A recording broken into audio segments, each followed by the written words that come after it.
So that's it. That's my questions. I think I've covered that. And we're going to go on and slice these parts into chops and steaks. And I'll start with, we've got the tenderloins. I'm not going to do anything further with them. They're done.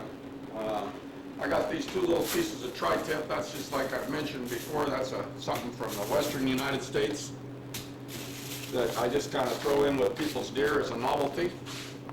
It's something you can throw on the barbecue and it'll work out just fine.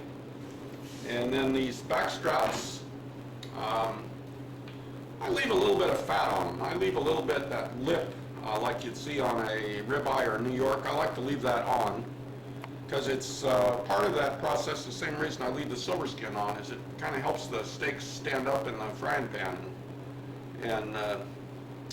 And also that brings up another point that people talk about deer. They mention that the fat on deer is objectionable.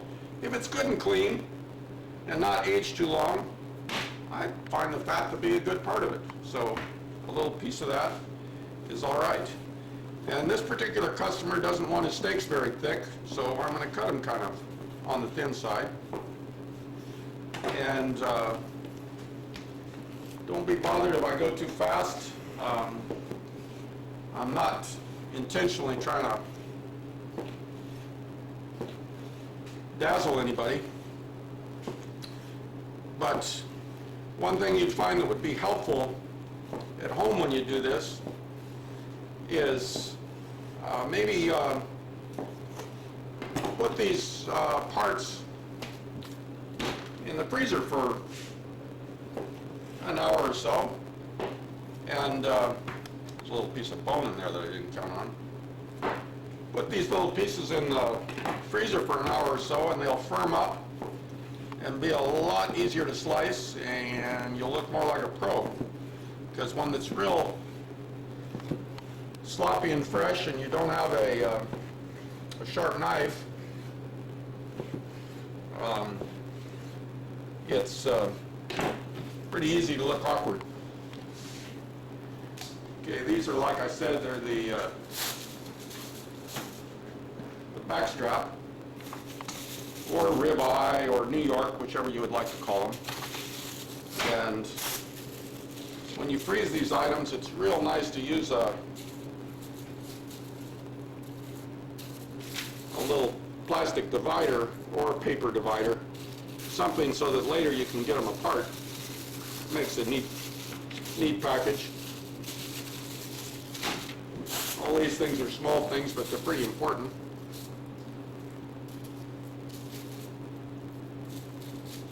And how you wrap this thing is right up there and important with how you cut it. And I'll just do the rest of these back straps and then I'll move on to the other part. And today we're also going to cover, we'll grind a little bit of this so you'll see how that process works. But am I smiling once in a while? Probably not. But like I said, I got a little bit of stage fright. I wasn't prepared for the reception that this thing got. Which brings up another point. There's been some interest expressed by some of the people that have responded that they'd like to see a DVD of this so that they could take it out in the garage with them and really confuse themselves. Well, if I get enough responses, I'll do that. And it might be valuable to people. It might be something that people want, and I'll do it. But just respond to this little video, and we'll go from there. Let's see, where am I? We don't have that much to do. We did the nicest part of the steaks, the part that are real tender and easy to pan fry or barbecue or broil. And sometimes, like in my own preference on this this backstrap piece would be to just leave it whole and cook it that way. That's another thing you can do.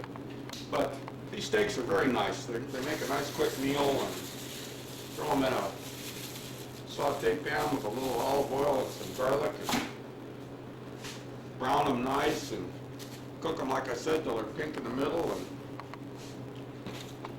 swirl a little wine around in the pan when you're all done, and a pat of butter, and reduce it down, and it sounds like dinner.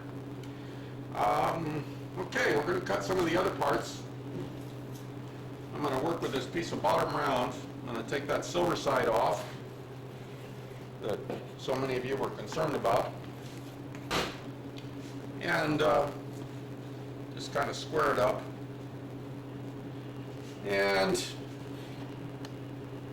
when I cut this, one of the things I keep in mind is the way the grain goes on the animal, but it's not something of real paramount importance, because I always figure whether it's cross-grained or length with the grain, when you start chewing it, at some point it gets to be cross-grained in your mouth. So don't worry about it. Just try to make some nice slices, and like I said, it would be helpful to most people if they would put this item in the freezer for a few minutes before they cut it.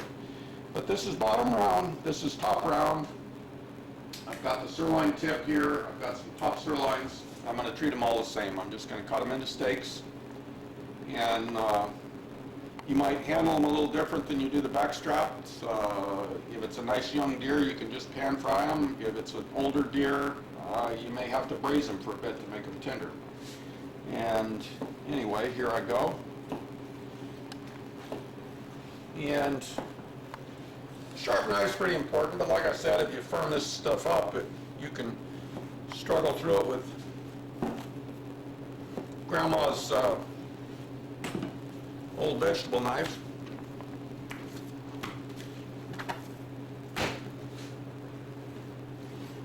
And some people put these items through a tenderizer, or they cut them a little thinner and then pound them flat and fry them, and that makes them a little more tender. But I'm not going to do that. In the keeping with the line of making things as simple as possible.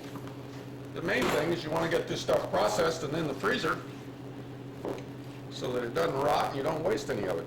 This is a top round I'm cutting here. You'll notice that it's a little different piece of meat than the bottom. It's got less seams in it.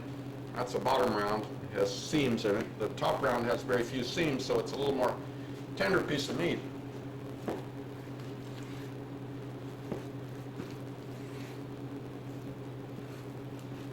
This is what I mean about the sloppy part.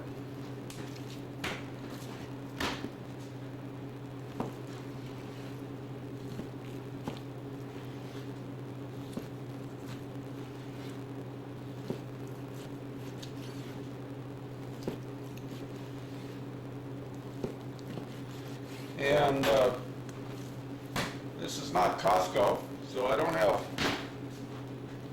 plastic gloves on my hands. And if I offend anybody over that, I'm not sorry for it.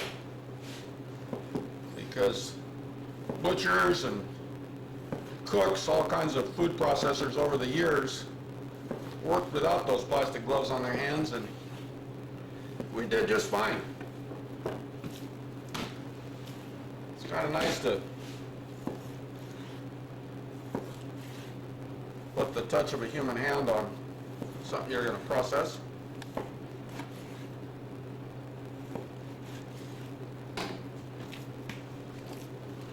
That's why we're here. That's why we didn't have some machine do this.